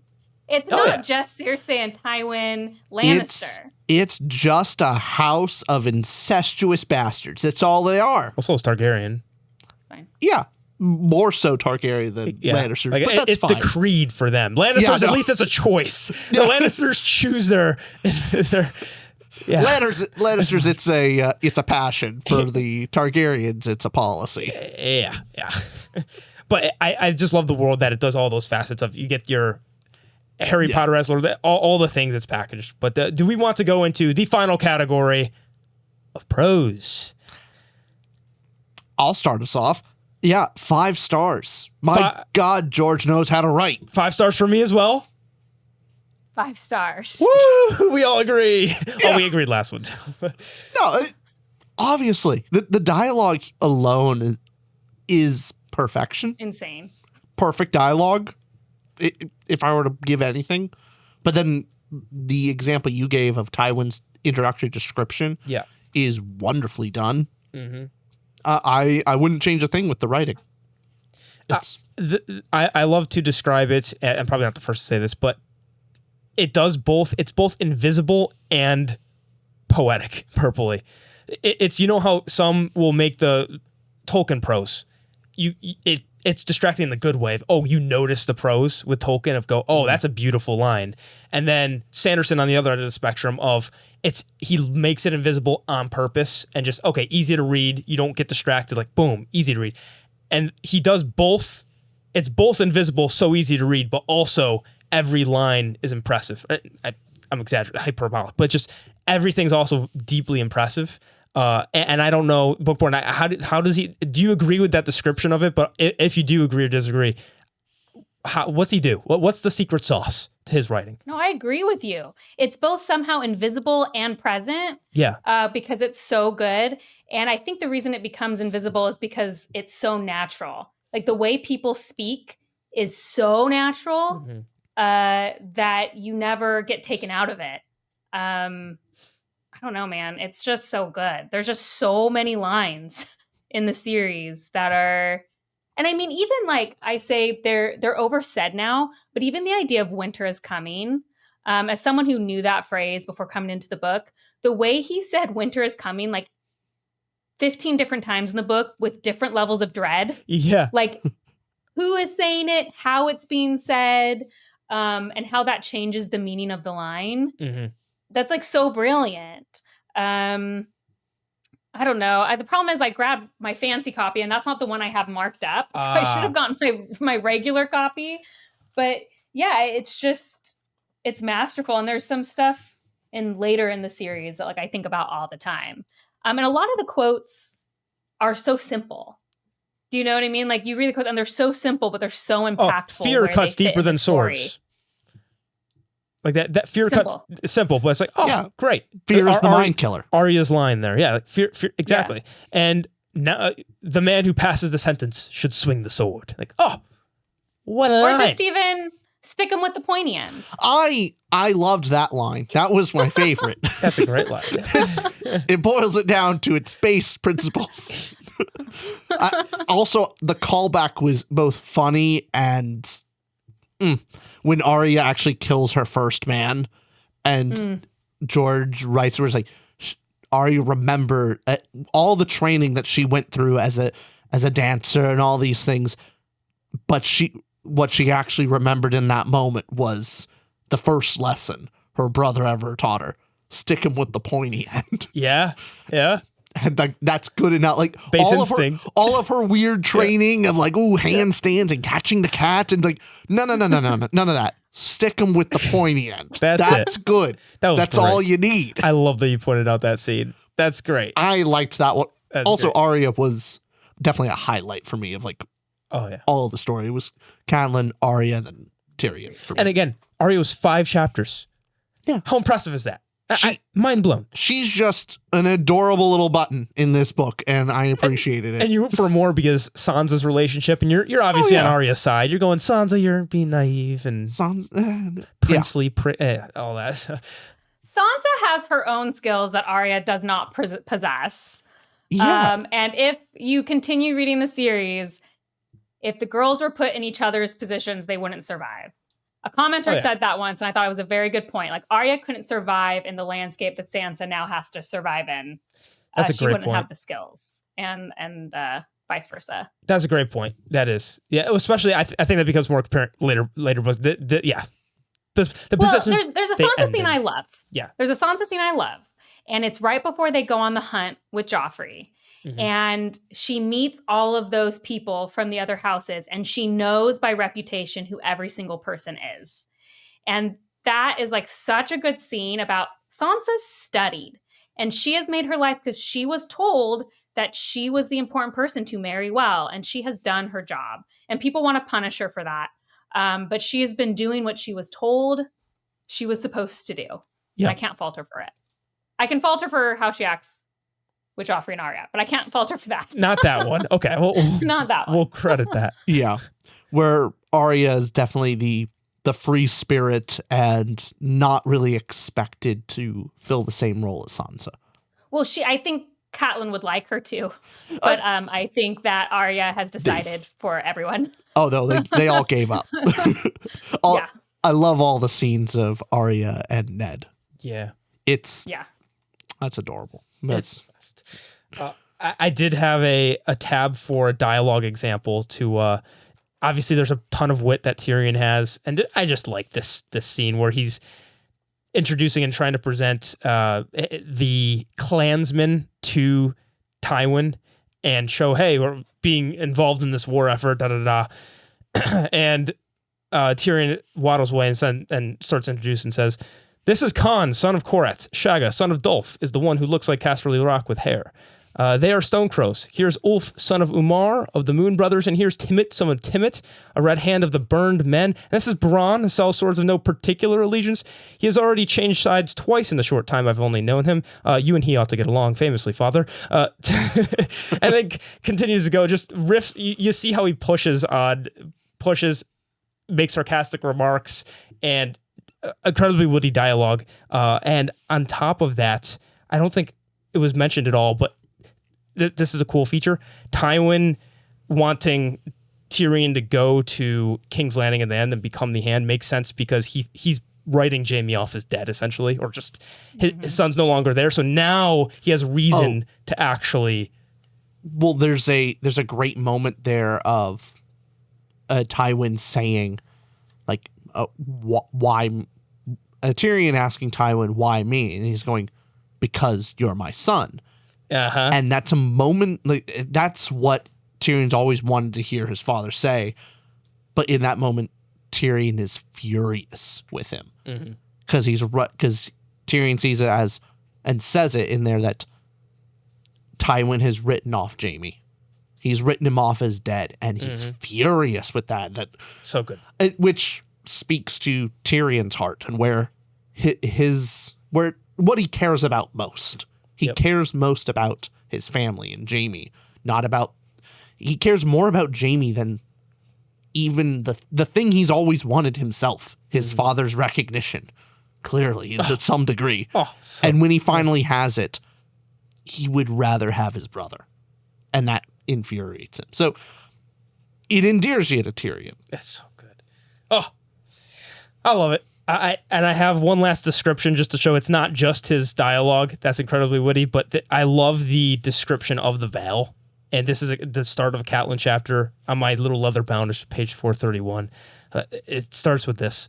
The eastern sky was rose and gold as the sun broke over the Vale of Arryn. Catelyn Stark watched the light spread, her hands resting on the delicate carved stone of the balustrade outside her window. Below her, the world turned. Thank you. Below her, the world turned from black to indigo to green as dawn crept across the fields and forests. Pale white mists rose off Alyssa's tears, where the ghost waters plunged over the shoulder of the mountain to begin their long tumble down the face of the giant's lance. Catelyn could feel the faint touch of spray on her face. Alyssa Arryn had seen her husband, her brothers, and all her children slain, yet in life she had never shed a tear. So in death, the gods decreed that she would know no rest until her weeping watered the black earth of the Vale where the men she had loved were buried. Alyssa had been dead 6,000 years now, and still no drop of the torrent had ever reached the valley floor far below. Catelyn wondered how large a waterfall her own tears would make when she died. That's stunning. That's stunning. I was fanning after that one. That's one of my favorite intros to a chapter of just ever. I love that description, and he's the best. 5 stars all categories. Floored me. Bookborn, your star rating is twice as correct as mine since you gave it 10 stars. 10 stars. Did we want to end with anything? Game of Thrones, this new fresh book that we're trying to tell people to read. Anything at all. It's a real indie pick. We're really trying to bring light to new authors. I mean, we're frequently on this channel very late to books. We never cover books in a timely manner. We will be for book 2 of the Hierarchy. We're going to be on top of that. And that Sun Eater, we're going to be on top of. We're doing it. We're fine. I feel like we're finally catching up. But then you pull out Game of Thrones. You're like, we're so behind on this. Yeah. This is a big one that we're behind on. But which we will be continuing. Clash of Kings, just a month break. I'll give eventually, you. Yeah. Well, I think we convinced get me to it. Rich a month break and then Night of the Seven Kingdoms. Yes. Okay, maybe get you freshened up. Night of the Seven Kingdoms. That's the Duncan. Yeah, it's nothing. Duncan Egg. Duncan Egg. Yeah. Okay. It's 3 novellas, so it's really 3 stories. So do we have? This is all the novellas together. Okay. How about this? We do that one before Clash of Kings. Oh. Austin, this is good because Rich doesn't know anything about this. So like he hasn't been ruined on it. Let me get into it. what Like I'm I can afraid read of- that and I can start getting jazzed about the world and these characters, and then I go. What I'm into it. afraid of is we read that in a month break. We read that, and he goes, "Okay, I read another Game of Thrones, A Song of Ice and Fire thing. Yes. Let's take another month break." Yes. Before Yes, exactly. See, that's what I'm afraid of. Is that it's going to be a substitute, not an addition. Yes, it is. And I'm concerned. It is a But substitute. here's the thing, though. This is going to be hard for you guys to hear. Uh-oh. Austin, Uh-huh. you are a different person than Rich.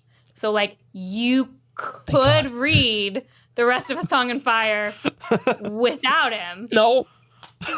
You could do it. What's she saying? My headphones were off. My head shook my head so furiously. I could, But then we don't review it. but no, because I don't want to, because I will barrel. The problem is I would barrel through them, and then he would then read book 2, and it's tough to then go, okay, Yeah. let me get the. Okay, alternative. You know what I mean? Here's the Alternative. thing. I waited on him Yeah. for close to a year on Sun Eater. I was dying to read book 4 of Sun Eater, and I waited a year because I insisted that he read on and continue. I'm waiting. So I waited for him. He can wait for me. I have another idea, though. Yes. What if I advertise this so much and this podcast episode does so well that, like, the YouTuber in you, like, I'm going to appeal to the YouTuber in you, and you get so many views, you're like, well, I guess I have to keep doing this, because if I want my channel to grow, I guess I have to read it. Just to give you some information on that, we do our ACOTAR reviews, which they're 1 out of 10 on the YouTube algorithm every time.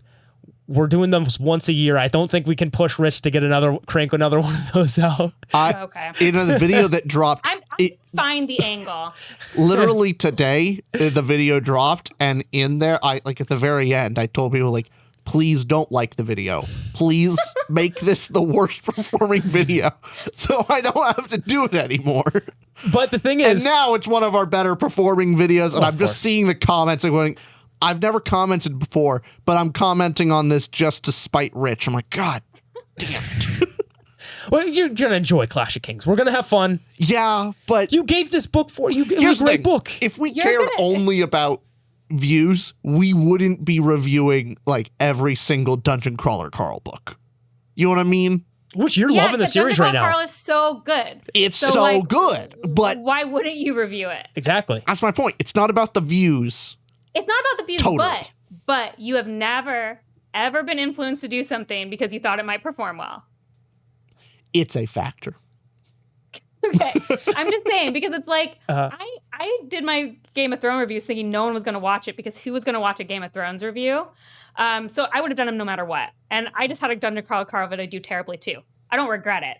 I love Dungeon Crawler Carl. Who Exactly. cares? Yeah. Exactly. But I'm just saying, I'm just trying anything to get you Yes. to read Clash of Kings. This isn't about what you normally do. It's just any Any escape avenue. route in a fire. Now we'll get there. I will read on. I just Good. I'm in the worst position, and I'll get there. I know I'll get into it. I just need time. Huzzah. Huzzah. I'm going to remember that for all future book reviews. Like, you'll give a very average middling book 3 stars emotion. I was like, oh, really? Better than Game of Thrones? Really? Yeah. Good point. Well, Yeah. no, I agree. it's hard. I'm giving you a hard time. Yeah. Yeah, no, it's fine. Yeah. You're allowed to be wrong. But Bookborn, anything to close us off with, to bless these people with whether they're watching in the car, they're reading Game of Thrones for the first time because of this video after listening to the spoiler section. Who knows? Any message, obviously go check out Bookborn's channel, link in the description below. But if you want to sign off for us. A Song of Ice and Fire is perfect. Rich is wrong. 5 stars. 10 stars. Nay. Bravo. Bravo. But, Well, despite her wrong opinion, you should still go listen to Bookborn's channel. It's great. Bye, everyone. Thanks for having me, guys. bye all. Thanks, Bookborn. Bye.